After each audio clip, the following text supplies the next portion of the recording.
Hola gente, aquí en Mimerol y muy contento con quienes opten ver completo este informe, el cual voy a brindar bastante información que he corroborado y analizado principalmente en estos últimos años.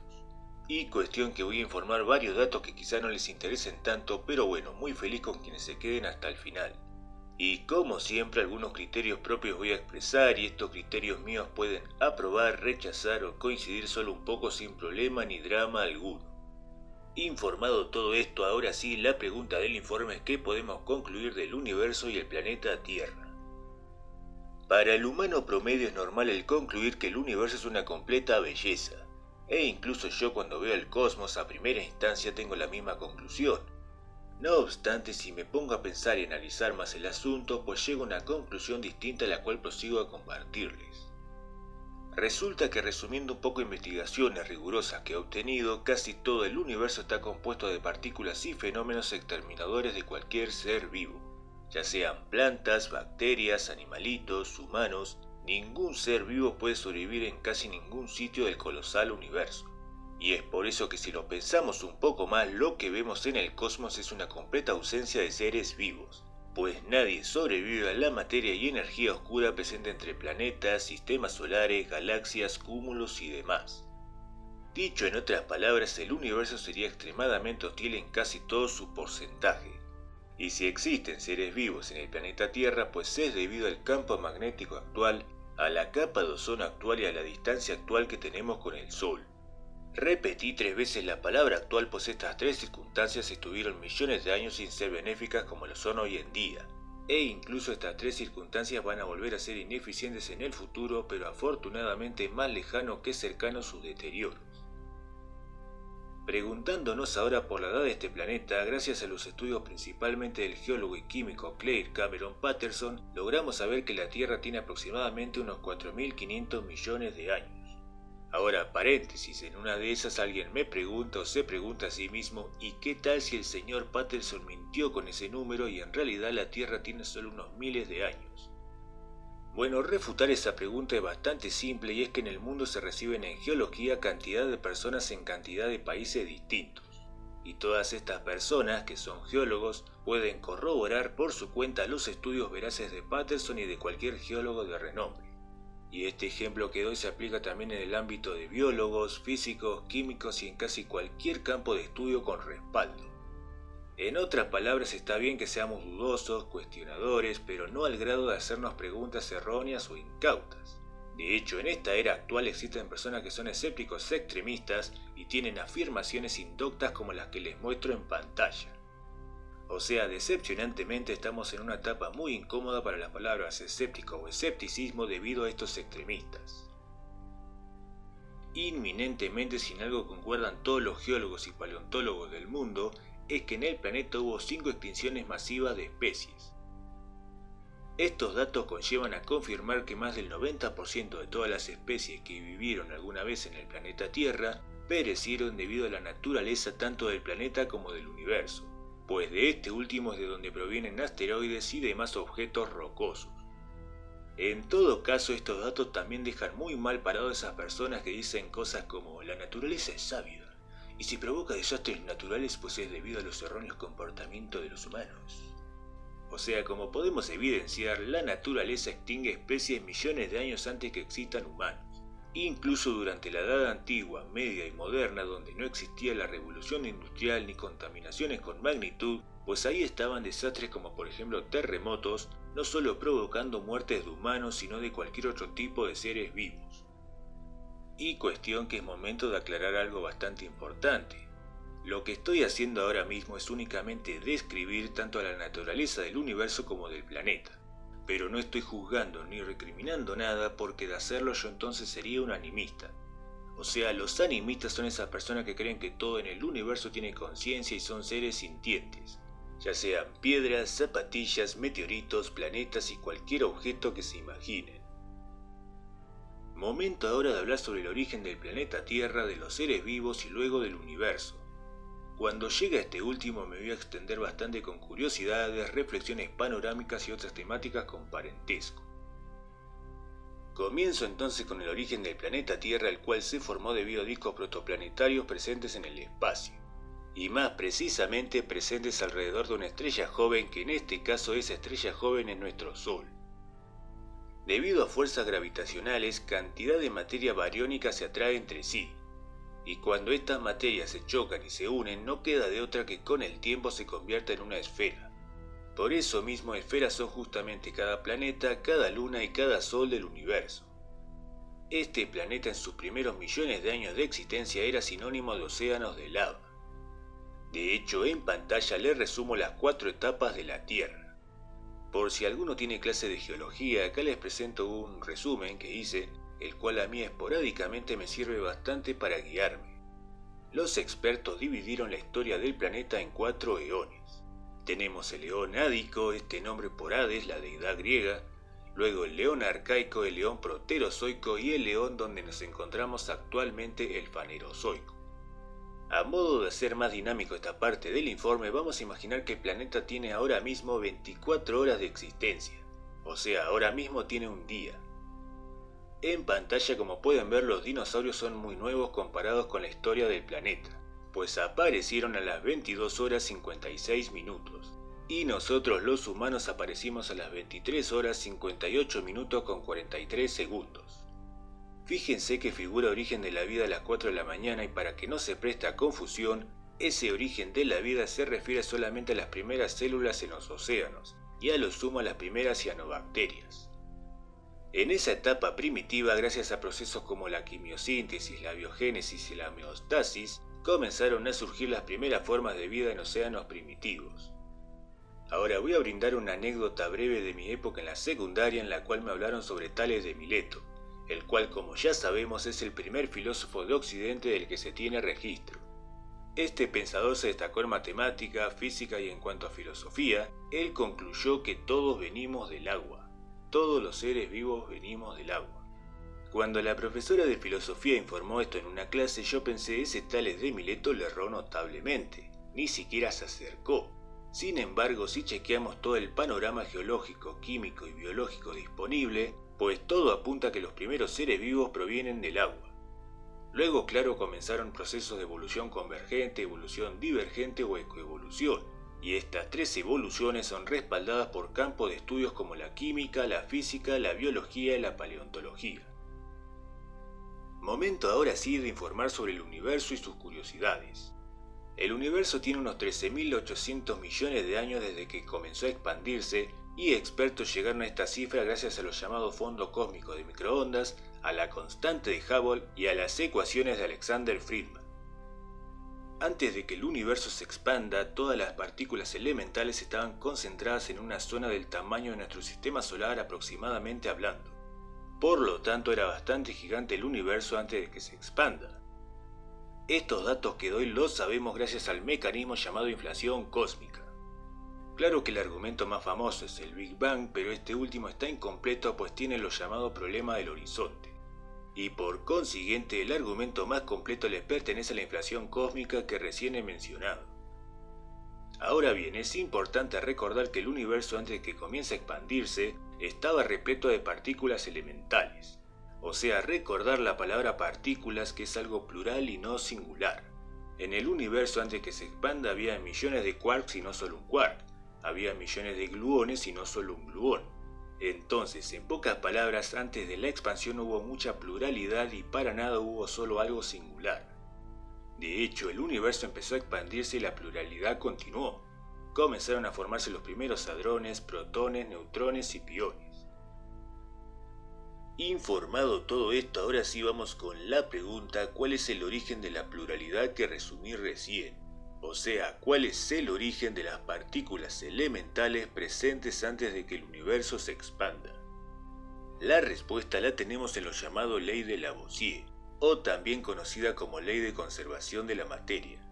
Y de hecho, esta ley es muy famosa por resumirse de la siguiente manera: la materia no se crea ni se destruye, solo se transforma. Han pasado más de 200 años desde que el químico Lavoisier descubrió esta veracidad sobre las materias existentes, y esta ley de conservación de la materia confirma que todas las partículas elementales presentes antes de que el universo se expanda no fueron creadas. Existen desde siempre, pues como dice al principio esta ley universal, la materia no se crea. En breve voy a seguir explicando el por qué es correcto el no concluir una creación o creacionismo, pero primero voy a hacer una pausa para dejar bastante claro el por qué no hizo falta que explique al universo con cuestiones extranaturales. Lo que muestro ahora mismo en pantalla son campos de estudio con notable objetivismo y campos de estudio con notable subjetivismo.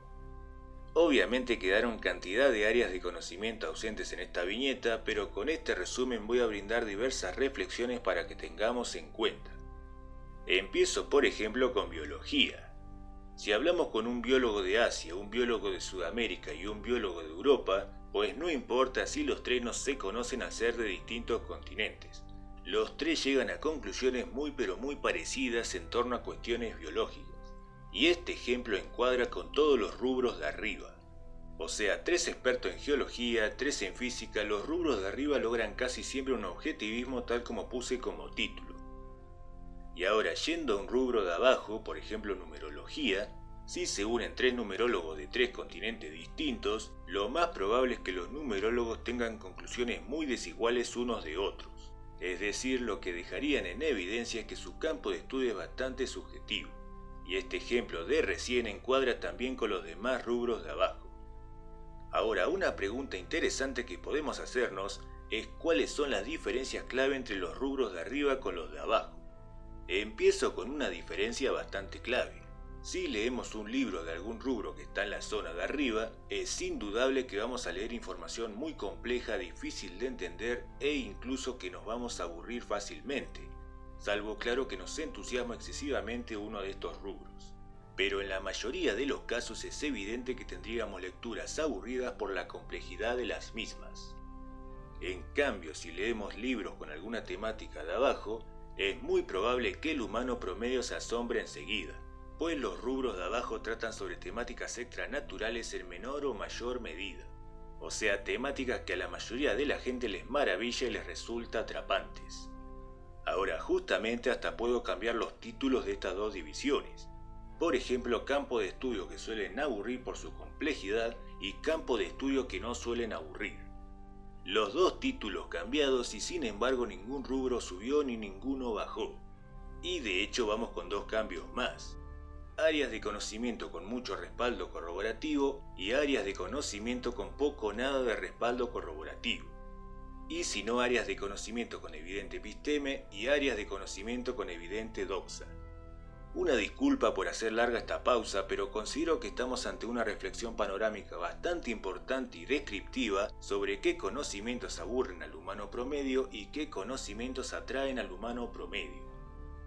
Precisamente si alguien se pregunta sobre el universo, la temática principal de este informe, pues es normal que la mayoría busque respuestas extraordinarias, atrapantes, increíbles, asombrosas. Sin embargo, ese tipo de respuestas son las menos respaldadas y las más contradictorias si vemos un panorama riguroso al completo. De hecho, si los rubros de arriba suelen aburrir al humano promedio, eso deja algo bastante claro, y es que no estamos ante cortinas de humo. O sea, como conocedores van a vender humo mediante información muy compleja y que suele aburrir. No podemos decir lo mismo con los rubros de abajo, que hasta incluso pueden tener conclusiones mitómanas como las que les muestro en pantalla. Un muy breve resumen de cómo piensan aproximadamente los que venden especulaciones indoctas y subjetividad quimérica.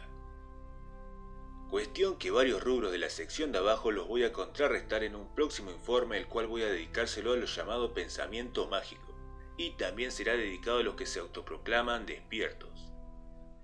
Ahora, los rubros que sí voy a examinar a continuación son la ufología y el creacionismo, debido a que ambas son temáticas del universo. Comenzando con la ufología, haré mención a una conclusión bastante famosa y es la siguiente. De existir vidas inteligentes en otras galaxias, sus tecnologías serían más avanzadas que las del ser humano actual. Para contrarrestar esto voy a resumir un poco algo que ya informé, pero esta vez con más datos. El universo, antes de que se expanda, estaba repleto de quarks y gluones. Luego comenzó a expandirse y comenzaron a surgir los primeros hadrones, protones, neutrones, y durante los primeros miles de millones de años, lo que abundaba en el universo era principalmente hidrógeno y helio. Ahora bien, se precisan 6 elementos para que logren aparecer seres vivos en el universo. Estos 6 elementos son hidrógeno, nitrógeno, carbono, oxígeno, fósforo y azufre. Estos últimos 5 mencionados son bastante nuevos si los comparamos con la historia del universo. En otras palabras, en el universo temprano no había complejidad química en ningún sitio, ergo no había seres vivos en ningún sitio. Y es por eso que si existen tecnologías en otras galaxias, pues serían igual, peor o muy pero muy parecidas a nuestras tecnologías actuales. Con respecto a por qué cierta gente cree en seres que los vigilan o aquellos que dicen ser contactados, pues esas temáticas las voy a contraargumentar en el informe sobre pensamiento mágico que actualmente estoy preparando. Retomo ahora sí lo llamado creacionismo, el cual ya contrarresté lo primordial, pero ahora vamos con otras incoherencias que esta vez incluyen cuestiones extranaturales. En el mayor número de casos, estas cuestiones extranaturales provienen de escritos monoteístas y politeístas de la antigüedad. En pantalla les muestro 8 de estos escritos. Hay muchos más, por supuesto, me faltó el Popol Vuh, la Teogonía, escritos asiáticos de tinte sintoísta, pero acá les muestro 8 bastante populares. Todos ellos se asemejan por contener exceso de idolatrías y dogmas, pero lo que nos concierne ahora es el creacionismo presente en los 8. En algunos se habla de que el universo fue creado en segundos, en otros en cuestión de minutos, en otros en 6 días y en otros no se especifica el tiempo. Ya conozco el argumento de que estos escritos no serían literales y hay que interpretarlos. Sin embargo, lo idóneo es que la conveniencia y subjetividad no sean bien notorias, pues me suelo encontrar con 4 formas de interpretar escritos religiosos. Si fragmentos religiosos contradicen conocimientos actuales, estamos ante metáforas. Y si fragmentos se contradicen con otros fragmentos, hubo errores de traducción. Pero acá vienen las principales conveniencias. Si un fragmento religioso avala la tiranía, ese fragmento está fuera de contexto. Pero si un fragmento religioso avala la benevolencia, eso es completamente literal. Retomo lo que nos atañe, que es el universo, el cual no es una creación porque de hecho se sigue expandiendo ahora mismo. Ergo se sigue creando, por así decirlo. Y ningún escrito religioso habla de la expansión del universo. Todos le apuntarían a lo llamado universo estacionario ya descartado hace décadas. Tampoco ningún escrito monoteísta o politeísta habla de lo que exhibo ahora en pantalla. Ni metafórica ni explícitamente hablan de estas cuestiones. Y ahora sí es momento de hablar sobre incoherencias en cuanto a deidades. Claro que alguien me puede decir el principio de los indiscernibles de Leibniz apunta a que existe únicamente una deidad en vez de varias deidades. Bueno, ese principio se descarta con la lógica modal del filósofo Saúl Kripke. En su libro El nombrar y la necesidad expone que no es lo mismo una identidad entre propiedades a una identidad entre cosas. Y de paso estoy muy seguro que los fans de Leibniz no están actualizados con ninguna lógica actual. Y a todo esto voy a brindar una reflexión idónea para que tengamos todos en cuenta. Si alguien dice no creo en dioses, creo en Dios, pues es lo mismo que decir no creo en fantasmas, creo en fantasma. Así con F mayúscula. O es como decir no creo en extraterrestres, creo en extraterrestre. Y así con otros ejemplos. Entonces, moraleja, cada deidad debe ser llamada por su nombre, pues de hecho la palabra Dios es de origen politeísta. Y muchos siglos después, los escritos monoteístas implementaron dicha palabra a conveniencia. En pos de cerrar la temática creacionismo, examinemos 2 creencias no muy antiguas y son el panenteísmo y el deísmo. El panenteísmo, formulado por el filósofo alemán Krauss, sostiene un creacionismo. Su conclusión fue que los dioses o una sola deidad están fuera del universo, o sea, están fuera del espacio, la materia y el tiempo. Y el deísmo postula prácticamente lo mismo. Si existe una deidad, está fuera del espacio, la materia y el tiempo. Es curioso que ambas posturas definieron la palabra inexistente. ¿Qué es algo inexistente? Inexistente es todo aquello que esté fuera del espacio, la materia y el tiempo. Por eso retorno a enfocarme en incoherencias extranaturales dentro del universo y no externo al universo. Vamos con un superpoder atribuido a las deidades y es la omnipotencia, o sea, todo lo pueden. Y desde un punto de vista politeísta, imaginémonos que 3 dioses tienen omnipotencia. Sigamos imaginando y esta vez lo siguiente. Uno de ellos es el encargado de controlar el clima en todos los planetas y expandir el universo, que de hecho ahora mismo se está expandiendo a velocidades exponenciales. Otro de ellos se encarga de saber el nombre y la vida pública y privada de todos los seres humanos vivos actualmente. Y por último, uno de ellos se encarga de saber el nombre y atender a infinidad de seres humanos ya fallecidos que están en X sitio extranatural. Vamos con una conclusión que considero unánime. Los 3 de existir serían unos completos desafortunados, pues sus tareas son un constante quehacer sin descanso. Ahora alguien puede decirme, pero lo idóneo es sentir admiración por el labor de estos 3 entes. Si alguien quiere admirarlos está en su libertad, claro, pero la mayoría de la humanidad, incluyéndome, sentiría pena y lástima si existiesen estos 3 dioses con su superpoder omnipotente, pues netamente tendrían los peores 3 trabajos del universo. Y justamente si el monoteísmo, la creencia en una sola deidad, es más incoherente todavía, es porque esas 3 tareas le pertenecerían a uno solo. De hecho, existen varios argumentos para contrarrestar el monoteísmo, pero voy con un ejemplo breve. Imaginemos un río contaminado y alguien diciéndonos sin duda que este río fue contaminado por un solo individuo, y mientras más contaminado se encuentre este río, menos duda debe quedarnos que fue contaminado por un solo individuo. Asumo que dejo bastante claro el descarte de paso a lo singular. Por ejemplo, si vemos un lindo paisaje, es inexacto tener conclusiones poéticas como "pero qué buen pintor el que dibujó este paisaje", o hablar del universo y tener la conclusión "todos somos astillas de un mismo árbol". Cada quien, por supuesto, es libre de creer en dioses o en uno solo a su conveniencia. Por ejemplo, alguien puede llamarle Dios a la capa de ozono, al oxígeno e incluso llamarle dioses a las primeras partículas, los quarks y los gluones. En todo caso, prosigo ahora con una temática muy importante que sin querer estuve dejando afuera, y es la prehistoria. La prehistoria duró más de 200.000 años y fue una etapa muy complicada para la humanidad, no solo por climas hostiles, animales salvajes, sino también por animales invertebrados que serían insectos. Mosquitos, garrapatas y otros insectos causantes de mucha mortandad temprana. Y es que está corroborado que en la prehistoria solo un 25% de los menores llegaban a la adultez. Y encima el ser humano ya era todo un anciano si llegaba a los 40. Tales sucesos opacan nuevamente lo que informan escritos religiosos. De hecho, ningún escrito religioso narra que en la prehistoria hubo tipos de humanos y no solamente un tipo de ser humano. En este punto sí que es entendible quien no crea que ciertos homínidos en realidad no eran humanos, eso es entendible. No obstante, tengan presente nomás que los Homo sapiens sapiens, nuestra especie, no fueron los primeros ni en crear un lenguaje, ni los descubridores del fuego, ni los primeros en crear utensilios de todo tipo. También la crudeza colosal de la prehistoria arruina lo llamado intervención divina más otras temáticas con parentesco, tal como lo llamado ajuste fino. Y es un poco lo que hablaba en el principio del informe. Cualquier medio ambiente del universo es indiferente en cuanto a qué seres vivos se extinguen y cuáles no se extinguen.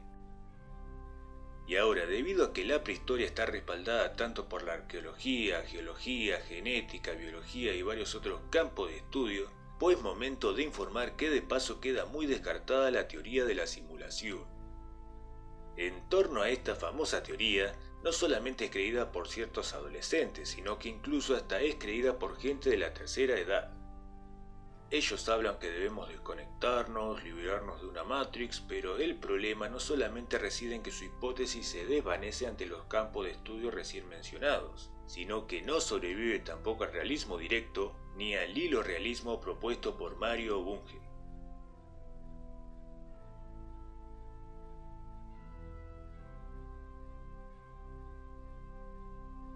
Bueno, ahora sí considero que ya me expresé bastante. Me quedó muchísima información afuera, más que nada por motivos de no querer saturar ni aburrir a nadie. Por ende, cualquier cuestión importante que haya quedado pendiente es muy probable que la diga en mi próximo informe, que será sobre los llamados mundos espirituales. Como palabras finales me decidí por brindar 3 aclaraciones que considero bastante importantes. En primer lugar, un informe como el presente deja en claro que millones de personas, incluyéndome, no estamos desligados de creencias extranaturales debido a sentimentalismos. Por ejemplo, no es que una vez pedimos algo y no se nos cumplió y cuestiones así. Claro que a veces personas se desligan de creencias por motivos sentimentales y por la misma razón pueden volver a ser creyentes, por cuestiones sentimentales. Pero si algo deja en claro este informe, es que la mayoría estamos desligados por saber de datos panorámicos de todo tipo y no solamente datos especulativos. Como segunda aclaración, los no creyentes no decimos somos producto de la casualidad. El humano promedio confunde la palabra casualidad con causalidad. Y de hecho, más que venir de procesos larguísimos causales, podría decirse que venimos de las partículas elementales que bastante he mencionado durante el informe. Y como última aclaración, es más que obvio que nadie va a terminar de ver este informe y dejar de creer en ciertas cuestiones que concluía sólidas. Eso no sucede, nadie de un día para el otro deja sus creencias actuales de lado. Por eso es muy entendible el que no sea sencillo si alguien no abandona sus favoritismos de la noche a la mañana. Y al margen de todo esto, como ya saben, cualquier cosa que opten añadir o objetar, pueden dejarme sus comentarios y yo con gusto les respondo. Muchísimas gracias por su atención y será hasta la próxima.